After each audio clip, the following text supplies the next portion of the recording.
لیاقت باغ کبھی کمپنی باغ کہلاتا تھا۔ یہ نام ایسٹ انڈین کمپنی کی مناسبت سے رکھا گیا تھا۔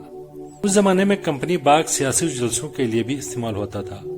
بہت سے قومی رہنماؤں نے کمپنی باغ میں جلسوں سے خطاب کیا، جن میں گاندھی، جواہر لال نہرو، مولانا عبدالکلام آزاد اور مولانا ظفر علی خان بھی شامل ہیں۔ کہتے ہیں قائد اعظم محمد علی جناح بھی لیاقت باغ کے سامنے والے اسکول میں تشریف لائے تھے اور وسیع میدان میں جلسے سے خطاب کیا۔ پھر کمپنی باغ کی تاریخ میں ایک ایسا دن آیا جس نے سب کچھ بدل دیا۔ یہ 16 اکتوبر 1951 کا دن تھا۔ اس دن وزیر اعظم لیاقت علی خان نے ایک جلسے سے خطاب کرنا تھا۔ وہ ٹھیک 4 بجے کمپنی باغ کے پنڈال پہنچ گئے تھے، جہاں تقریباً 10,000 کا مجموعہ ان کا انتظار کر رہا تھا۔ اس روز وہ اپنی بیگم کو یہ کہہ کر آئے تھے کہ وہ اپنی زندگی کی اہم ترین تقریر کرنے جا رہے ہیں۔ لیاقت علی خان ڈائس پر آئے اور تقریر کا آغاز کیا۔ ابھی وہ برادران ملت ہی کہہ پائے تھے کہ 2 فائر ہوئے۔ لیاقت علی خان تیورا کر پیچھے گرے، مجموعے پر سختی طاری ہو گیا۔ پھر ایک اور فائر ہوا اور ہجوم میں افراتفری مچ گئی۔ ایک شخص سید اکبر کو پکڑا گیا اور اس پر اتنا تشدد کیا گیا کہ اس کی موت واقع ہو گئی۔ کہتے ہیں سید اکبر نے اپنے پستول سے لیاقت علی خان پر گولی چلائی تھی۔ لیاقت علی خان کو CMH لے جایا گیا۔ ان کے جسم میں 2 گولیاں لگی تھی اور ایک گولی جسم کے آر پار ہو گئی تھی۔ CMH میں ڈاکٹروں نے 4:45 پر اعلان کیا کہ لیاقت علی خان دم توڑ گئے ہیں۔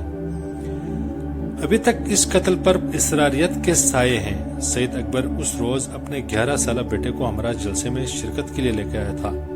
اگر وہ قتل کے ارادے سے آتا تو بیٹے کو ساتھ لے کے آنے کی وجہ سمجھ سے باہر ہے۔ کچھ لوگ اس قتل کو ایک بہت بڑی سازش کا حصہ قرار دیتے ہیں، جس کی وجہ لیاقت علی خان کی خارجی پالیسی کا رخ امریکہ کے بجائے روس کی طرف ہونا تھا۔ لیاقت علی خان کے قتل کے بعد ان کی یاد میں کمپنی باغ کا نام بدل کر لیاقت باغ رکھ دیا گیا۔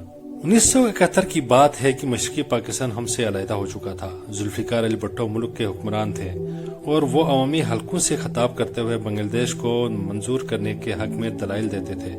ایسا ہی ایک جلسہ لیاقت باغ میں بھی تھا۔ ہزاروں لوگ شریک تھے۔ بھٹو بھلا کے مقرر تھے۔ وہ سامعین کے جذبات کو مٹھی میں لینے کا فن جانتے تھے۔ انہوں نے تقریر کا آغاز عوامی انداز میں دونوں ہاتھوں کو بلند کر کے تالیاں بجاتے ہوئے کیا۔ تقریر کے دوران جو ہی انہوں نے بنگلہ دیش کو منظور کرنے کی بات کی، جلسے کے اندر موجود نوجوانوں کی ایک بڑی تعداد نے بنگلہ دیش نامنظور کے نعرے لگائے اور جلسہ افراتفری کا شکار ہو گیا۔ پھر لیاقت باغ کی تاریخ میں ایک ایسا سیاہ دن آیا جب 22 مارچ 1973 کو نیشنل عوامی پارٹی کے جلسے کا اعلان ہوا۔ یہ سخت سیاسی تناؤ کا دور تھا۔ نیشنل عوامی پارٹی کے جلسے میں شریک لوگ پر اندھادھند فائر کی گئی۔ یہ فائرنگ لیاقت باغ کے بالکل سامنے الحیات ہوٹل سے ہو رہی تھی۔ لیاقت باغ میں کوہرام مچ گیا، 10 لوگ جاں بحق اور متعدد زخمی ہوئے، اور ایسے میں ولی خان اور نیشنل عوامی پارٹی کے رہنماؤں کے تدبیر نے حالات کو قابو میں رکھنے میں مدد دی اور ممکنہ سول وار کا خطرہ ٹل گیا۔ لیکن ابھی لیاقت باغ کے در و بام نے ایک اور خونی منظر دکھانا تھا۔ وہ راولپنڈی کے جھاڑوں کی ایک سرد سپیر تھی۔ پیپلز پارٹی نے 23 دسمبر 2007 کو لیاقت باغ میں جلسے کا اعلان کر رکھا تھا۔ ملک میں پرویز مشرف کی حکومت تھی۔ ایک روز پہلے ہی حکومت کے ایک اعلیٰ عہدیدار نے بے نظیر سے اسلام آباد میں ان کے گھر F82 میں ملاقات کر کے انہیں بتایا تھا کہ ان کی جان کو خطرہ ہے اور وہ کل لیاقت باغ میں جلسہ نہ کرے، لیکن بے نظیر اپنے ارادے پر قائم رہیں۔ اگلے روز لیاقت باغ اپنے کناروں سے چھلک رہا تھا، جہاں تک نظر جاتی لوگ کے سر نظر آتے تھے۔ اس روز بے نظیر نے دہشت گردوں کو للکارا اور کہا، ہم ڈرنے والے نہیں اور اپنے ملک کی حفاظت کرنا جانتے ہیں۔ اسی دوران سٹیج پر کھڑے خالد شہنشاہ کی حرکتیں اتنی پر اسرار تھیں، کبھی وہ بیٹھ جاتا، کبھی کھڑا ہو جاتا۔ ایک بار تو اس نے اپنے گلے پر گالا کاٹنے کے انداز میں ہاتھ پھیرا۔ خالد شہنشاہ کے ان اشاروں کا کیا مطلب تھا؟ یہ اشارے کس کے لیے پیغام تھے؟ ان سوالوں کا جواب کبھی نہ مل سکا، کیونکہ بعد میں خالد شہنشاہ کو کراچی میں قتل کر دیا گیا۔